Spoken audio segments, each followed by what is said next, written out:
وهاوتي مريم هاوتي كل سنة نوعلو ناي بحلو بتحمي دس لك بيتسب كنسي همزخا تودس جلسي أو قدمي أو قعدت بروجرام دويس حنت هدمس حرست أو قرم حساب تهاي خون قلوادي تهاي البال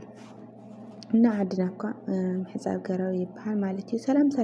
ناي channel تخططلتها منهم تحنادهم أنا سلام عملك مسكان ببنهم سلامكم بسحتر فيلا اللي بايخص channel حتى استرخونكم لايك سبسكرايب بمقار بيت السوكنو بيت سيد معهم بالمود لايك نانا سريتكم أو كومنت بمامات مبرتاعكم أي فلاني سلت قولي مرتاع لما كابلبي يغني لي كرتها لي مالتي وكرات بيت ساي ያው ሎማንቲ ብግርም ልብል ነገር የመጻ ማለት እዩ ሁላትና ምፈልጦ ናይ ሊሊ ናይ ገዓት ፕሮግራም ምናረት ማለት እንፈልጦ ያና ማለት ቤተሰብና ሎማንቲ ሊሊ ቃሪዶ ንወለድን ተንዓቤትሲ ንሕና እንተ መልከትጎን ብጣዕሚና ደንግጽና ማለት ቤተሰብና እትለ ደንግጽ ነገር ያው ሕርስ ማጽኒ ኮልድ ደሊ ሕርስ ማጽኒ ብላ ندتات بتعمد دناقصاتن مالتي انا ون بونت كنت يوتيوبرات مهانم نافلط خص ايوات مهانم نافلط خص هميهم ندنقصهم مالتي ان امكنياتو نايني مريم ነገር ስለሊ ፍለጥ ማለቲ ማዓዝ ከም ልመጽ ስለሊ ፍለጣ እንግዲህ አዝ ሰዓት ስለመጸን አብለሲ በጣም የተደንገጽ ሆነ ነው ማለቲ ቤተሰብ ነው በሰጋጣሚ ያው ሐማታ وي بسمع لعل الداس خامي سفسف لها من دنقصت هاميهم لطرات قرمنا انا مالتي انا انا هليت حماتا برر ليلت مالتينا بيتسب همنا يلي الحمات بونت هاو خن يوفق خن مالتي احواتي تقرم سايتي عبزاقات ام تقرم مالتينا حد قزي روح سب بقى بونت ناعلي نايماتي قللي بقى اريد اذا سيتود خمالت እንግዲህ ጓል خمالت ያግን اريد اذا سيتود داسي በቃ ምንም ደይትፈልጦ ጎናገለ ኳሲ روح ካብሊ ተወካ አይ خلካል ማለቲና ጎና ሓው ገለ ይብለክ ወና ነገርስ ረሕራሕ ማለቲና ገርምኒ خميهم لدنقصت خميهم لطرعت وي قالي تلا خميهم لدنقص خميهم لحزنتن مالتينا اللي بتعملوا معنتي من قد ياولا مالتي ارزن عبيتن استسحنا قص كل نجرنا تخاتتنا انا يوم عميهم لدنقصنا مالتي بيتسبنا بحق اي وقتي حرس مصوا قالي مسنا انا زرزرقن فرانك بمخانو بتعمي دسننا بيتسب اسكي عاوزي ترلخ منزل عدساتنا سنازرا لك حمنا مهلاله يود سلا مالتينا احنا بحنا ያው አብጋዓት ፕሮግራም همز አይነት ይብልናይ ብቻ ግን ያው አንሽቲ አዴታት አቤቲ ኮፍለን ይምርቃየን ጸሎት ይገብራለ እንደታጥምስቲ ይምርቃዳ همز ናዘራ ያው ጭፈራ ጨፍርኻ ወደኻ ገለታትሲ ካውት መልስ خلل همزي نمرم مريم هاوتين على يزور نورن مالتينا اذا همز لبهلا حنا مازيو حنت حرس حنت الدمس حرست مسولدتسي ويقررت حصيخا خداونتنا يتاده مالتي اساساي معلتنا شوعي معلتي انا زناجر زيو او الشعوت ودسيخا ان مريم تدرفيخا همز سنلولوت ليخا او دقاف مساعتها كاو قرب مساعتها ون او دقاف وينها نن مريم تبل مالتي ان مريم يصويدين الخات ودس انها قعدت بروجرام همز كلار اينسي كلش بونت حد غزي لي السوشيال ميديا بتاعم صبغلو بزح لي تفلط ነገር يفلطكاي ቤተሰብ እና همز عينت ነገር ያው አህና ይፍለጥ ግን እዚህ ላብ ትግራይ ላብ ዓጋም አካባቢ መስለን ትባህሊ ብቻ ግን ቤተሰብ በጣም ደስ ለለካ ተባህሊ ማለት እዩ እንግዲህ ለለው ወዳም ሊለይ ሁሉ ካከብድ እንዲዩ ግን ለለው ጽብቅ እዩ همزي ካብዚ ግን ብባህሊ ትኾን ተሎ ጽቡቕ የልብልኣነ ማለት እዩ። ካብ ዘመናዊ ነገር ባህላዊ ነገር ያው ካብ ስፒከር ከፍትኻ ገለ ምጭፋር ገለ ሳምዚ ልነ ማርያም ክተወድስ ገለ ተለኻ ብጣዕሚ ጽቡቕ ሃልቲ በኣነ ማለት እዩ። ቤተሰብና ኣባሕና ልየልደ ኣባኹም ኣለዎ ማለት እዩ። እቲ ባህልታት ይፈላለዩ ባሕናና ብራያ አካባቢና ላብ ዓጋመ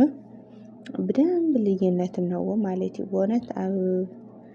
ብዙሕ ነገር የና ከምዚ ዓይነት ነገር ኣባሕና ኣብ እንትን ገለብ ይልብሃል መስለኒ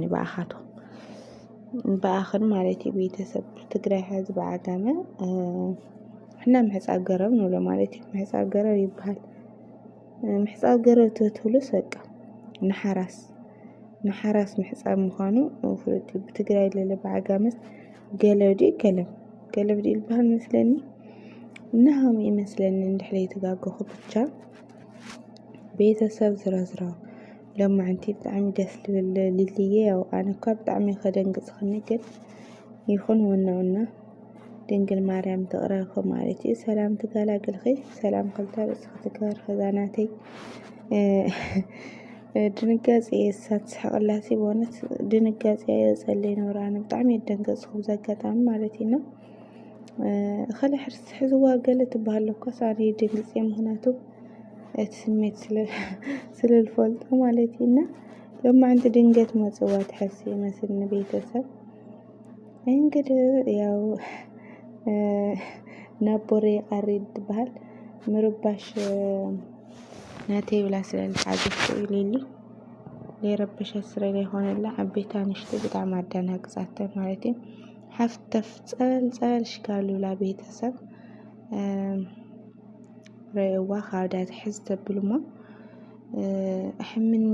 ክወልድ ግድደ ደስ ኣሕምኒ ኢላ ማለት እዩ። ቤተሰብና እሰን እውን ያው ፀበል ሃባኒ በለት ሓማታ ማለት እዩ። ቤተሰብ ይገርም ፀበል ሃባኒ ኢላ ሓማታ ምልሊ ማለት እዩ። ፀበል ተስካ ድንጋፄ እንግዲህ ከቢድ እዩ ብጣዕሚ ወይ ጓሌ ትብል ተላ ከመይ ከም ዝደንገጽኩ ኣነ እውን እንታይ ያደንግጸና ብቻ ግን ደስ ይብል ዋናው ነገር ናይ ሎማዓንቲ ክፈልጥ ሎማዓንቲ ደስ ዝብለን ነገር እቲ ባህሊ እዩ ማለት እዩ። ቤተሰብና ኩሉ ናይ ባዕሉ ባህሊ ኣፈላላይ ስለለዎ ዘይፈልጦ ነገር ኣነ